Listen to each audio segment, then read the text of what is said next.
Awesome. All right. Welcome, everyone. Where we're going to be picking up today is on page 163. And we're rounding the corner. We're almost there to the 164. So where we're picking up is 163, second full paragraph. And what we were talking about like last week was this idea that like, man, the book is going to meet us where we're at. When it's talking about, man, I'm jittery, I'm scared, I'm alone, I couldn't possibly create this vision for you that we are talking about here in this chapter. I couldn't help somebody, and then they help somebody, and from that a meeting gets created. I couldn't possibly do that. And what it's saying is, but you can. You've just now tapped this unsuspected inner resource. You have tapped a power that is greater than yourself. That is what has happened. And the only thing that is preventing you from creating what we have found in this chapter is willingness, patience, and labor. And that's what drives us into the example that we see here on page 163, second paragraph. It says, we know of an AA member who is living in a large community. Now, there is some historical debate as to who this is. A lot of people think it's Hank Parkhurst, but there seems to be some consensus that it's very likely Bill Ruddle, and he's in Hackettstown, New Jersey. So that's likely who it is. But if you have it as Hank Parkhurst, don't stress too much about it. It's all good. There's worse things than getting the who's wrong. Not that big a deal. And it said he had lived there but a few weeks when he found that the place probably contained more alcoholics per square mile than any city in the country. And so there's a lot of potential people to work with. Very, very exciting numbers.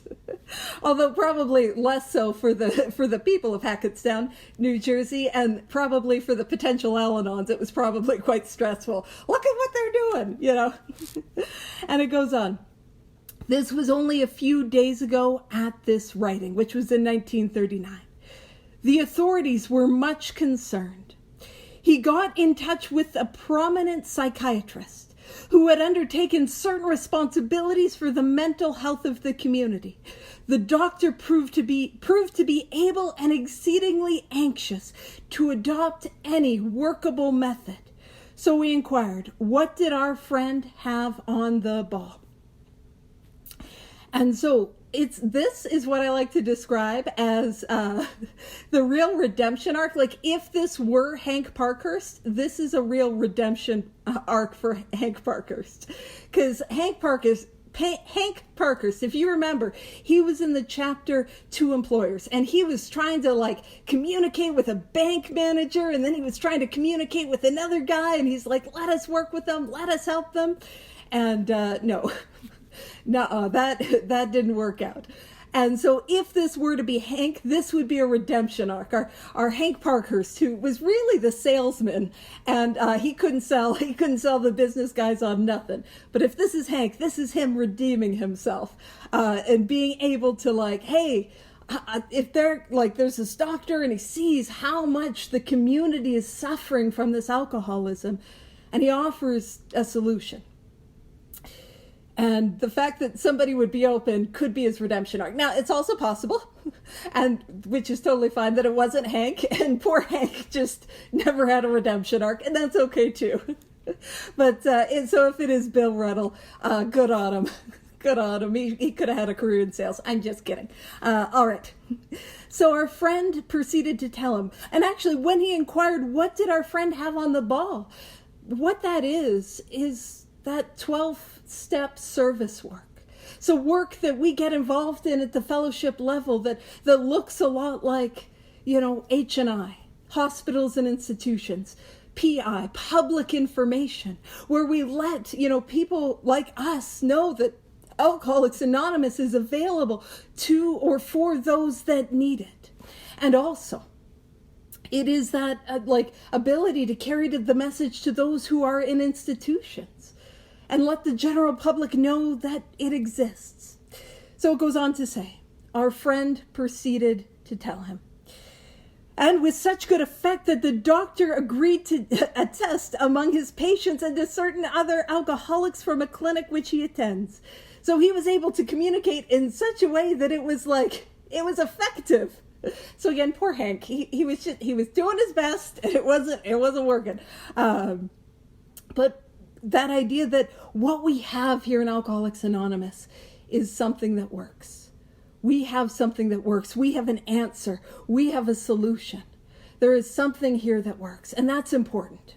So it goes on to say, and welcome those that just joined us. We are on page 163. So, and with such good effect that the doctor agreed to attest amongst certain patients and certain other alcoholics from a clinic which he attends. Arrangements were also made with that chief psychiatrist of a large public hospital to select still others from that stream of misery which flows through that institution. And there's a cool tie-in. So we're on page 163, but if you want to bounce around, no pressure if you don't. Where we can go is we can pop over to page 28. And let's talk about this stream of misery. So on page 28, way back at the tail end of There Is a Solution. Let's talk about that stream. And so on page 28, tail end of There Is a Solution, where it's 28, second full paragraph. It says, we in our turn sought the same escape with all the desperation of drowning men. What seemed at first a flimsy reed has proved to be the loving and powerful hand of God. A new life has been given us, or if you prefer, a design for living that really works. And so, what is our alcoholism like? And I have this, and hopefully I'll keep it brief, but I have this little metaphor. And before I found that first drink, I don't know about you guys, but before I found that first drink, I was thirsty. I was looking for something to fix the way that I felt on the inside, to quell that ache within my soul. And what ran near me was a little stream. And it was a little stream, and I saw other people going to that stream that was alcohol, and they would go and take a sip. And it seemed to be okay, and so that's what I did. I went to that stream and I took a sip, and it worked. Man, I don't know about you, but that little stream of alcohol, I took a sip from it, and it was everything that I needed. Oh man, it felt incredible. It was the answer. You know, I didn't feel the way that I was feeling. My shoulders, man, I've been wearing those as earrings. It's the only jewelry I was wearing. They began to fall from me. And I began to feel okay. And man, that water, that beautiful spiritual water, that was alcohol. Man, that thing worked. And why wouldn't I go back to that stream? And I went back to it, and I went back to it, and I went back to it. But the more times that I went back to it, what I realized was that there was an undercurrent. And that undercurrent was that physical allergy. See, I take that first drink, and welcome, we're on page 28 and hoping to get back to 163 when we do. And that river, that undercurrent, is that physical allergy, and it started to really get strong. And it started to take me, and I started to get pulled downstream. Now, in alcoholism, the undercurrent that is the physical allergy is once I start, I have that thing inside of me that tells me more. And the more that I drink, the more that I need to drink. And I take that first drink and it demands a second. And that second insists on 4. And that fourth drink will not relent until I've had 8. And the 8th drink is just screaming at me until I've had 16, and so on and so forth. And that's the undercurrent, the allergy of the body. And I start to get pulled in. And what happens is the result of that undercurrent, I start to get a sneaking suspicion that I'm in trouble, that I'm not okay. You know when you're starting to get pulled out and you can't feel the bottom. I can't put my feet on the ground, and I'm starting to tread water, and I realize that I've got to get out of the river. I can't drink again. I can tell that I've got this symptom. I can tell it's not safe. I can tell I've got to get out of it. And so what do? I grasp upon, logs, and those logs are, I'm not going to drink, and I grab a hold of it, and I'm using my willpower. That can be the log, and it's slippery, and it goes, and I find myself back in the river again. And I try to grab hold of other debris, the branches and maybe a floating chair. I'm grabbing a hold of it. Maybe that's fear. Maybe that's willpower. And maybe some of those things are the outside help, which is beautiful and wonderful, but it doesn't have the power to get me out of the river. And I'm trying everything. Man, I am swimming. I am kicking. I'm doing more than a dog battle. Like I am full on swimming, but I can't get out of the river. And that symptom is the obsession of the mind. See, I know I got to get out, but when I am sober, I have a thought that tells me this time will be different. A thought that tells me nobody will ever know. A thought that tells me this time will be different. Get it out of my system. F it. It doesn't matter. Suddenly, and I'm in the river again. And so what happens is I'm grabbing and I'm grasping. And if you've ever seen, like, the longer a river is at flood, is the stronger that current gets. The stronger that current gets, and the more, man, debris that is in the river, man, it's not good. And I know. And I start to realize that behind me is like Niagara Falls. Like there's a waterfall. Like I can't stay in here much longer, and I'm barely able to keep my head above water. And what happens? Well, what happens is I've grabbed a hold of everything that I could think of, to grab a hold of, and nothing works. And I come to AA because nothing works. And I try, usually the last thing I try is the 12 steps. That's what it is. The 12 steps to produce a spiritual awakening, a spiritual experience. And man, I'm like, that is the stupidest, flimsy read I have ever heard of. But out of sheer desperation and hopelessness, I grab a hold of it. And as I begin to reach for that reed, I put my hand around it. And in my hand, as I take the actions of the 12 steps. See, believing the reed exists, that's step 2. Grabbing a hold of the decision to grab a hold of the reed is step 3.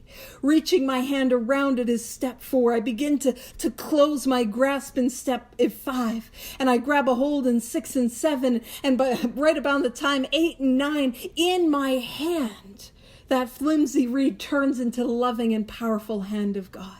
And as I continue that process, step 9, step 10, step 11, step 12, that hand pulls me out of the river to the waterbed, or to the riverbed, out of the water, to the riverbed, to safety. And so that's the metaphor of the stream. But I don't get pulled out of the river just because that'd be nice. I'd like to not be in the river. That was painful. That sucked. I wasn't going to survive. The reason, back on page 163, the reason we get pulled out of the river is so that we could have our hand out, reaching for those who will not make it. We get to help be that hand of God to pluck others from that stream of misery that is the hopelessness of alcoholism. That's what we get to do. And how powerful that is. To be saved from a living death, only to be able to help others find their way to safety. So that's that metaphor, page 163, bottom paragraph. Welcome those that just joined. I know, who would have thought I'd be bouncing around? It's like, Paige, you have like a page and a half left. Can you do it in an hour? Let's find out, We're going to be cutting it close. So it says, so our fellow worker will soon have friends galore, which I do always like to say, galore is my favorite unit of measurement. and I know we've got some people that'll be like, I'm sorry, a page, there is no way a galore is a unit of measurement. Yeah. No, he's going to have 4 galores as the result. I'm just kidding. But friends galore, like just too many friends to count. Welcome. We're on page 163, bottom paragraph. And how do those friends come about? Well, this guy, likely Bill Ruddle, he's carrying this message to those people who are coming through that institution. And then some of them are grabbing a hold of what feels like a flimsy reed and taking this course of action, and then they're helping others, and then they're helping others. And from there emerges the friends galore, which again, that is the unit. A galore. Paige, don't do that. Don't do that. I'm going to get a strongly worded email. I'm here for those though. Alrighty. And it says some of them may sink and perhaps never get up.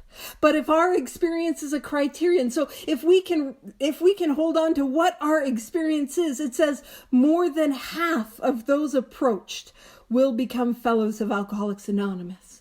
And why would that be the estimated numbers? Why? Because nothing else was working for alcoholics.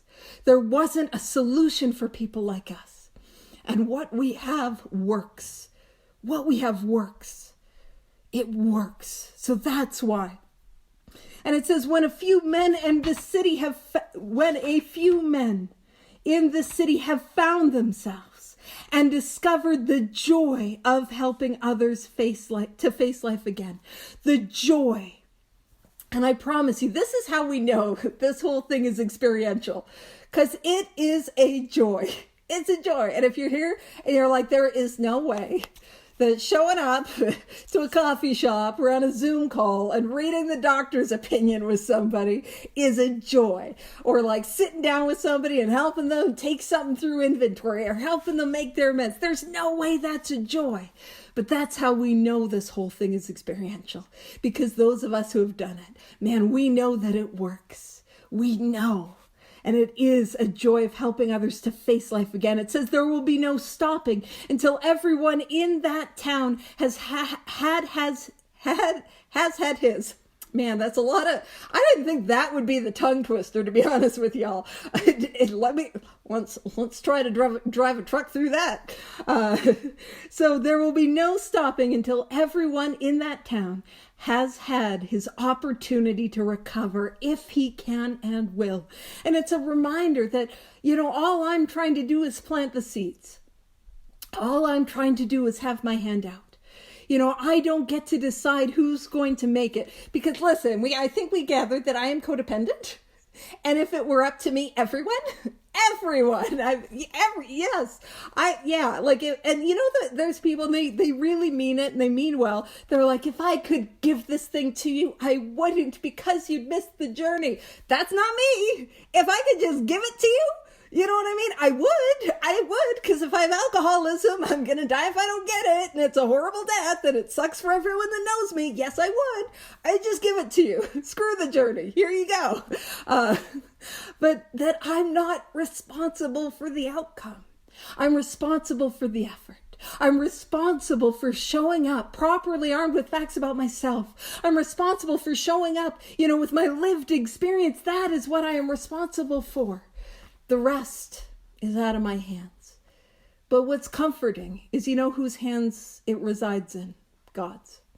That hand, that same hand that seemed at first a flimsy reed, that pulls us out of the stream, that's what comes of it. That's whose hands we're leaving it in.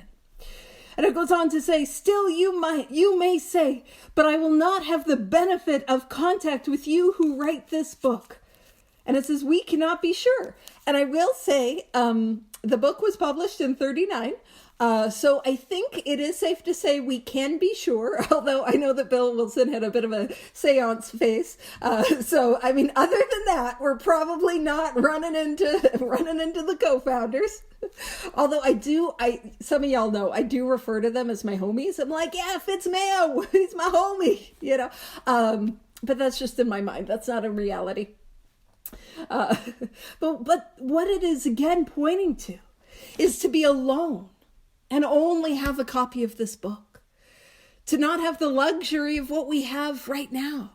And the luxury of what we have right now is, we get to Zoom and hang out together from all over the world.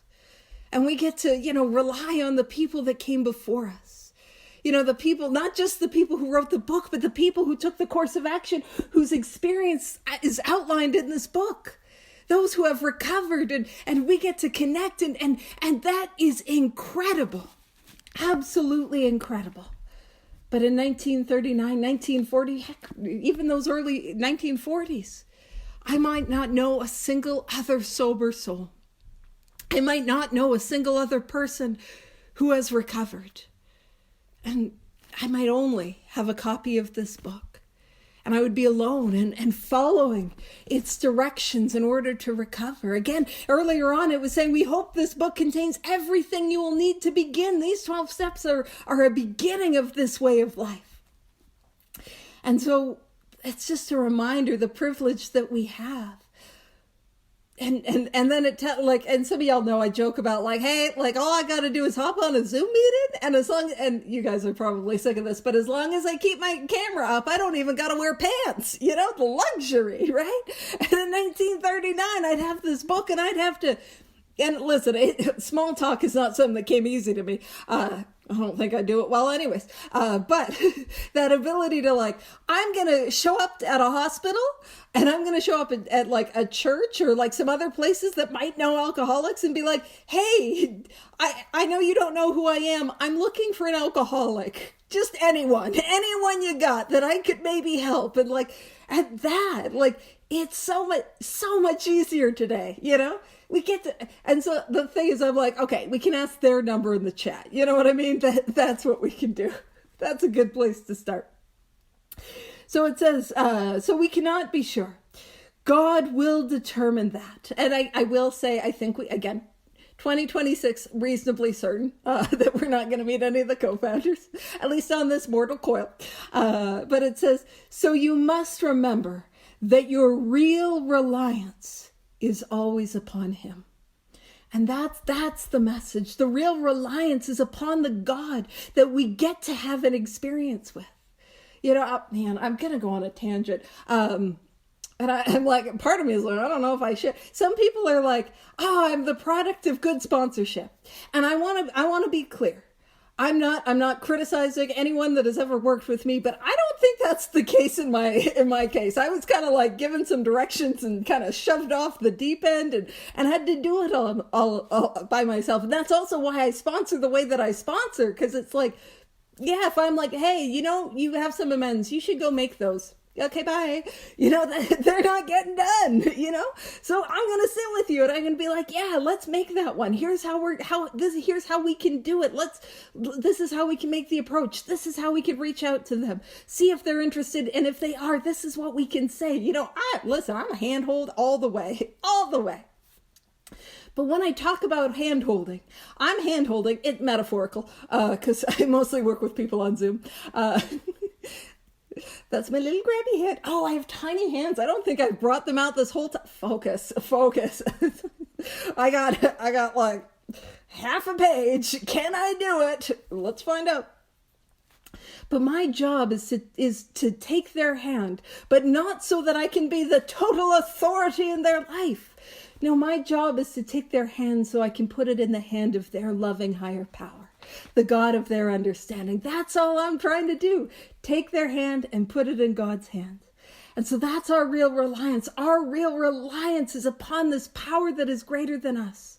That's our reliance. And that's where we go. And I talk about that a lot. Like my job, my spiritual work is an avocation, but my job as a sponsor is just to redirect back to God. And sometimes that requires inventory. Sometimes that requires, we make an amends. Sometimes we got to go through some stuff in the book. But that's my job. We are meant to build that reliance with a power. And we do that through experience. So it says, he will show you how to create the fellowship you crave. And that is incredible. That we get to create this fellowship. And some of y'all know I have a bunch of big book bounce arounds that I do when I'm asked to share experience, strength, and hope. Because I got bored of doing experience, strength, and hope, and my attention span, it's not going to do it. So we bounce around the big book. And I have a couple big book bounce arounds. I do that whole river one, but like longer. And I have this other one that I do that's a big book bounce around on the topic of loneliness. And we talk about all these places where we see this loneliness. And the loneliness does not make me an alcoholic. But it is important to understand that that's what we're treating in Alcoholics Anonymous, the loneliness. And if you're not sure, welcome. We're on page 164. We haven't made it that far. Let's be real. You're missing very little. Page 164. So that idea of loneliness, that's what we treat. And I talk about loneliness because loneliness is a metaphor for the spiritual malady. The spiritual malady, not limited to alcoholics. But it is also important to understand that loneliness has nothing to do with a physical separation from others. And we know that to be true. Because I don't know about you, but man, you put me you take me to the Super Bowl, and I'm in that stadium with all those people, and I was a Seahawks fan for a long time, so I'd be having a good time, which is, if you're a Pats fan, I'm so sorry I shouldn't even brought it up. We have no opinion on sports, go sports, but I'd be having a good time, and I guarantee, I'd feel that emptiness, I'd feel that loneliness, I'd feel that anxious separation, that conscious sense of apartness. I would feel that, because I felt that. You put me in a stadium full of people, I feel alone. You put me in a room full of people, I feel alone. And I know you guys can't, maybe you can, you probably can. You put me in a room full of Alcoholics Anonymous, I can feel alone there. You know what I mean? I can feel absolutely, utterly lonely and alone in the middle of a relationship. And I can feel absolutely lonely and alone in the middle of an act of intimacy. And you see, that loneliness has nothing to do with separation from another person. It has everything to do with a sense of separateness from God. And that's what we treat. We treat that. And we know that because as we get to those 5th step promises, it talks about we could be alone at perfect peace and ease. And it talks about creating the fellowship we crave. We do that by being able to the very start of working with others, some of those 12-step promises, it's where we see loneliness vanish in the lives of others. How powerful this is.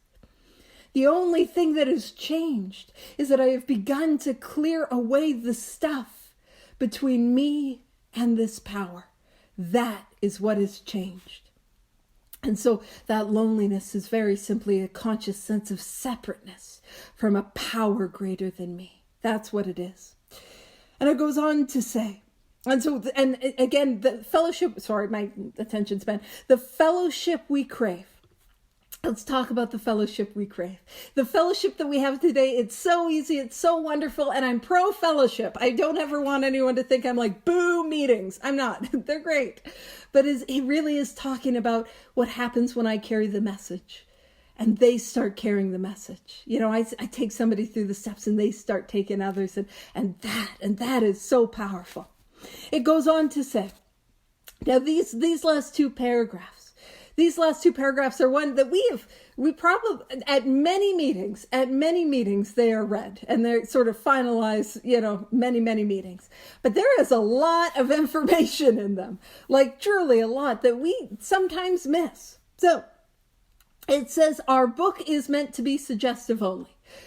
It is only suggestions. And keep in mind, we're dealing with alcoholics. Can't tell me what to do. You tell me what to do, I'm going to do the opposite, And so I will point out it is suggested, but we don't have alternative suggestions. You know what I mean? We don't have an option B. Well, sort of on bottom of page 25, we kind of do, where it's like going on to the bitter ends, blotting out the consciousness of a intolerable situation as best we could. That's plan B. I'm like, whoa, that's not great.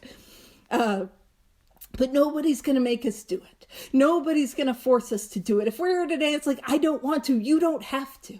You get to decide what you want to do. And here's the thing. If you have the illnesses that's outlined in this book and you try all these things and they don't work, that can be helpful. Because that can clear away the denial and the delusion and allow us to see who we really are. And if we try those other things and they work, great. You don't have to do inventory. That's peachy. You're missing out. I hear it's what all the cool kids are doing. But great. If what you do works, great. And it says we realize we know only a little. And what humility in that statement. This book, published in 39, but written largely in 37, 38. Bill Wilson got sober right at the end of 34. Dr. Bob, June 35. Like, these people were not sober very long. And what happened? They were able to create this fellowship. And they were able, and when I say they, I mostly mean Bill, because Bill did most of the writing on the book. He tried to get some group conscience, but he didn't get a lot of it. But if you think about like your first few years of sobriety, anyone here, maybe Gary, but anyone else here feel like they could write a book? Because I know I couldn't. And I will say there is that sort of thing at like 30 days. This is a stereotype. So I'm painting with a very, very broad brush, and it's meant to be humorous. Don't take it too seriously. But that 30 days, I need to work as an addictions counselor, that sort of phase, followed by usually around 90 days where it's like, I need to write a novel. I need to write a book about my experience. Like, I think we go through that. I think that's just part of the process. But it's sort of, to me, it points to the idea that like there's an element of this book that is divinely inspired. And you don't have to agree with that if you don't want to, but just think about what you were doing at 2 years sober, like, oh, was I able to write a book or nothing like that, But also one of the things when we talk about literature that is often considered divinely inspired, it grows with the reader. And so if you are familiar with the little big book fairies, or the big book elves, or gnomes, or with whichever mythical creatures you have experienced, where you open the book and you're like, wait, that wasn't in there before. You know what I mean? And like some weirdo like me natters on week after week after week after week, and it's like, wait, I didn't know that was in there, right? There's always new stuff because we're growing with the book, and as we grow with it, it grows with us. And I wanted to point that out because, yeah, I do a lot of big book studies, 4 a week or 5 a week. Yeah, 4 online, 1 in person. And I when I work with sponsees, we go line by line. And I'm not sick of the book. I'm not like, oh, boring. No, because there's always new stuff. And when I work with others and they share about how that rings true for them. And man, some of the coolest things I got were from sponsees. I'm explaining something. They're like, hey, but what about that? And I'm like, yes, that, and I'm talking brand new sponsees that are just like, woo, So I just want to point that out. And that's part of the joy in studying this book. The joy, because it's not about memorizing facts or page numbers. It's about having an experience. And if I can have this experience, man, I get to grow. So it says, God will constantly disclose more to you and to us. And that the meditation techniques that were used primarily in the Oxford group were ones about receiving guidance, coming to a place of receptivity and openness. And if you're like, I don't know if I want to hear voices, I'm not saying you're going to hear voices. I will say the voice of God tends to be a whisper, but it can also be that nudge in your heart. You know what I mean? That nudge in your heart that's like, I shouldn't do that. Or, oh, I need to reach out to that person, right? God will constantly disclose if I am willing to look, if I am willing to see, if I am willing to be open to. And actually, when I work with sponsees, and if they struggle with that idea of, I can't see God, I like to throw this at them. And I'll try to use a bird that is going to be relatively around for most people. So I'm going to say, how many northern flickers did you see today? So they've got a wide, I like birds. You don't have to like them. And so I'll throw it. And how many northern flickers did you see? And some of you are like, I don't know what you were talking about. And you see, that's the thing. And I could ask for a more common bird. How many saw a pigeon? A Eurasian rock dove, how many pigeons did we see? How many blue jays? How many magpies did we see? It's not that birds aren't real. And I hope that's not controversial, because somebody will be like, no, birds aren't real. Yeah, it's not that they don't exist. It's that I am not looking for them. But the more I begin to look, the more that I see. And the more that I'm able to see that northern flicker or the red-breasted nuthatch or the presence of God in my life. And so it says, ask him. And any time in this book it says, ask. What is that? That's a prayer. Ask him. So we're coming to prayer.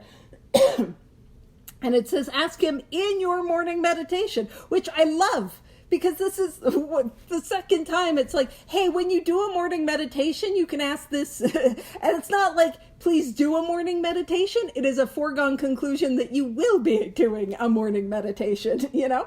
So when you do that morning meditation that we all know that you're doing every morning, you can ask this question. And this is powerful. Ask him in your morning meditation what you can do each day for the man who is still sick. And come to that place of prayer and ask, what can I do for the alcoholic who still suffers? What could I do for the human being who is suffering today? Who needs my help today? How can I be of service to others today? And see what comes. See what comes. Man, that is powerful. And that's what it means to be like led and directed and guided. I was talking about the page 59 and step 11 at the first big book study that I do on Wednesdays.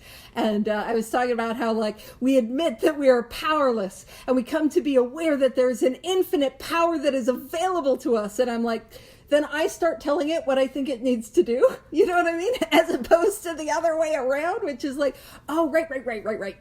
Maybe I should just see what would you have me do and help me do it, you know? But I'm not saying that's wrong either. So don't I'm not judging anyone. Any contact, any reaching, any seeking is phenomenal. It really is.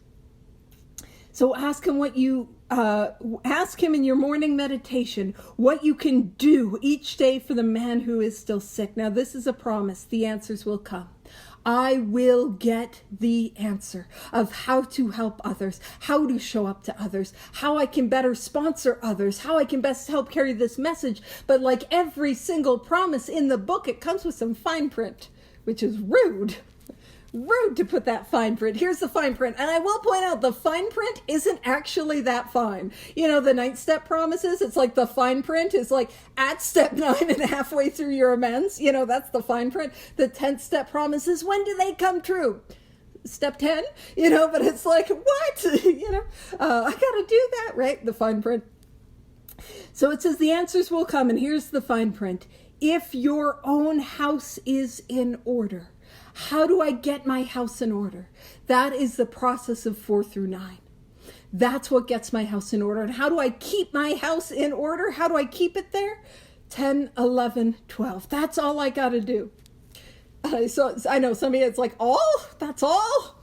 I know. Not a big ask or anything. Not like we have to do a way of life. So it says, but obviously you cannot transmit something you haven't got. And I would hear that, you know, you gotta give it away to keep it. And I heard that when I was new. And I would go, so wise. And what was happening in my head? What the heck are you talking about? Because it didn't make sense to me. And I could sort of like get what it was meaning. Like I wasn't super dense, but it's like, you know, the expression, you can have your cake and eat it too. And it's like, well, if I have it, but then I eat it, then I don't have it anymore because I ate it. So what do you mean to give it? I got to give it away to keep it, because if I gave it away, I don't have it. And some of you, I've probably given a headache. That's what early sobriety was like for me, and actually probably for my sponsor at the time as well. Poor gal. But this is when I talk about how Alcoholics Anonymous is experiential. I don't think we have as many paradoxes as we like to talk about. I think the things that seem paradoxical are actually experiential. I have to experience them to understand. Another word for that is ineffable. To have that experience to understand, I need to give away what I found, which is to say this powerful connection, this transformation from the inside out. I need to give this to others to continue to keep that channel clear, to continue to keep that connection with a power greater than myself. I've got to keep giving it to others. That's what we're talking about. And I know maybe for all of you, you're like, no, that was perfectly clear as it was said in the rooms or read on the page. That's great. I'm a slow learner. It took me a while to get there. Look at you, speedsters, little smarty pantses. Alrighty. Welcome, page 164, second paragraph. So it says, see to it that your relationship with him is right. So again, that relationship, and I talk quite a bit about that relational view of a power greater than myself. What is my relationship with this power? And the reason I talk about that relational view, if that doesn't resonate with you, please know that that's okay. But it works for my silly little brain. And the reason it works for my brain is because any relationship I have, I need to put effort in. I need to have consistency. And I need to have consistency with a couple of things. I need to have consistency with speaking. I've got to communicate in that relationship. So, kind of mirrors prayer. And I have to. Now, I hope for any of those that are married, this is not brand new information, but I also have to be consistent in listening, using those listening ears, which is akin to meditation. And when there's there's a fight and you both know that there's a fight, but we're not talking about why we're angry and there's that unspoken thing. Yeah, I got to get rid of that.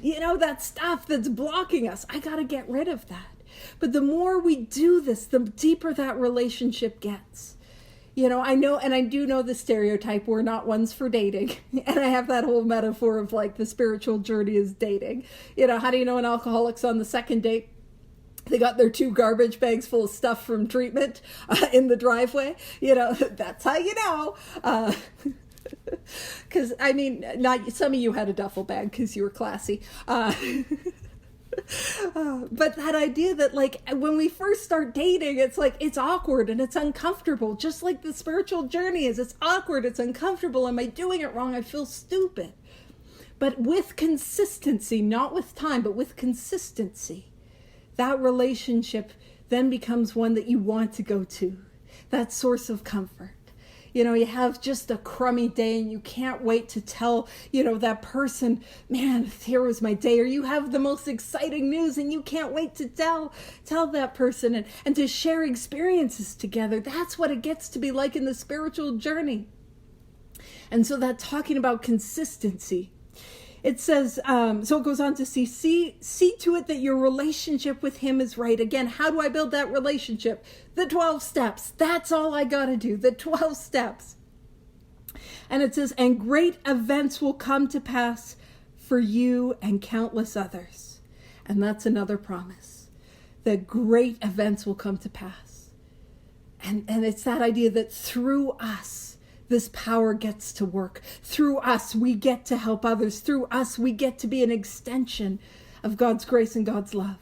And it says that is the capital G, capital F, great fact for us. Now, we were talking about great fact before. It's that it exists, but this is no longer an idea. This is an experience. Capital G, capital F, great fact, not okie dokie theory, or maybe, it is a great fact. This awakening, this experience is a fact that we get to show up and help others, and that this power gets to flow through us. And then it says, abandon yourself to God as you understand God. Now, where did we talk about this abandoning? Well, we spoke about the decision in step 3. And we spoke about that, if you guys remember, at the very top of page 58, where we got that, or page, 59, sorry, apologies. Page 59, at the top of page 59, where we got that sneaky deaky little prayer and how it works, where it's we ask his protection and care with complete abandon. And then maybe you guys went to your home group and you're like, did you know? And right? Because that's so fun. See, the elves were at work, little big book fairies, ding, and then there's a prayer right in the middle of that.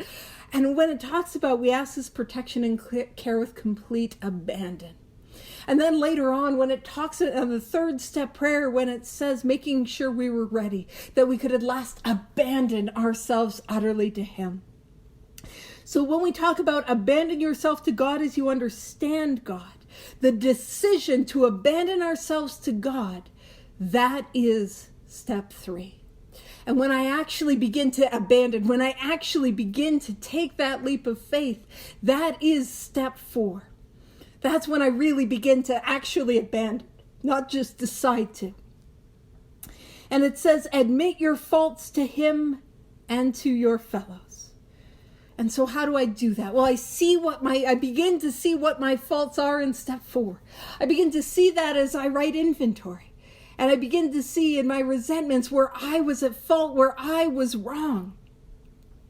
And then, in fears, I have a look at the fear, why I have it, how self-reliance has failed me. And again, that illuminates faults that I have. And I see how God-reliance can overcome that fear. And when I look at that sex inventory and I see where I've been at fault, I see where I was selfish, dishonest, self-seeking, inconsiderate, where I created jealousy, suspicion, and bitterness unfairly.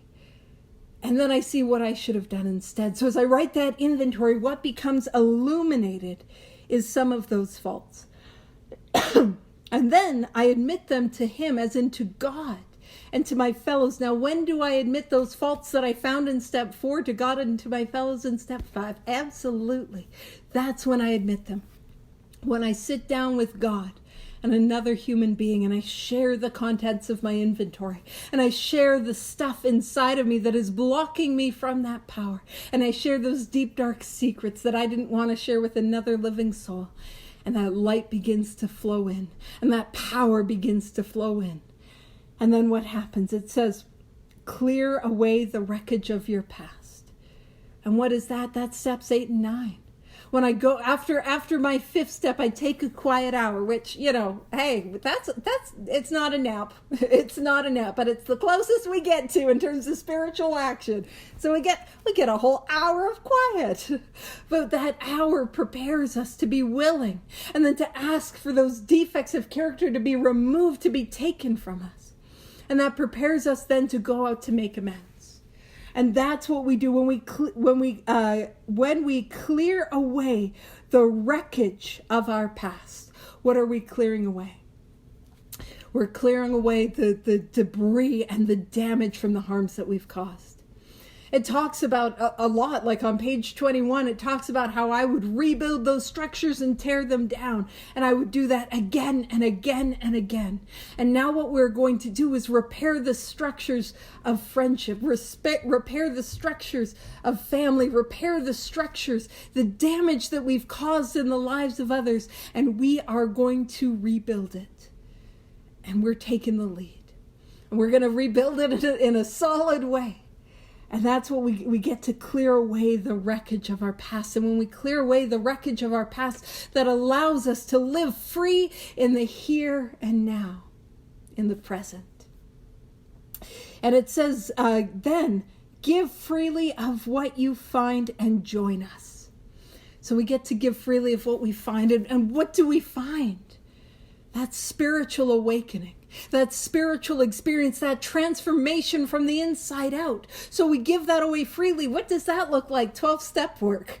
I'm pointing this out because if you've heard this read at the end of many, many meetings, and maybe you're like, yes, Paige, we know it's referring to the 12 steps, but maybe it didn't. And maybe there was a little big book fairy, the little gnomes were adding things there. It's like, wait, when did they put that in there, right? And they only show up if you're using the book. I'm pointing that out. They don't show up when you keep the book on the shelf. They don't show up. You got to read it to see the fairies. That's me trying to be encouraging. It's a weird one today. So it says, so give freely of what you find. That's 12-step work. That's sponsorship. That's carrying this message to those who need it most. And it says, and join us. And where is the us? It says, we shall be with you in the fellowship of the Spirit. Now that fellowship of the Spirit, capital F, capital S, that's that 4th dimension of existence. That's what it means to live as a recovered alcoholic. That ability to see the world in a new way, to live with an awakened spirit. I had a sponsee, and God bless her. She had been in and out for literally for decades. And she would sign her emails, yours in the fellowship of the Spirit. And then I was pointing out, I was like, hey, the fellowship of the Spirit is for those that are recovered. And I wasn't trying to call her out. I was trying to encourage her to get on the amends that she didn't want to do.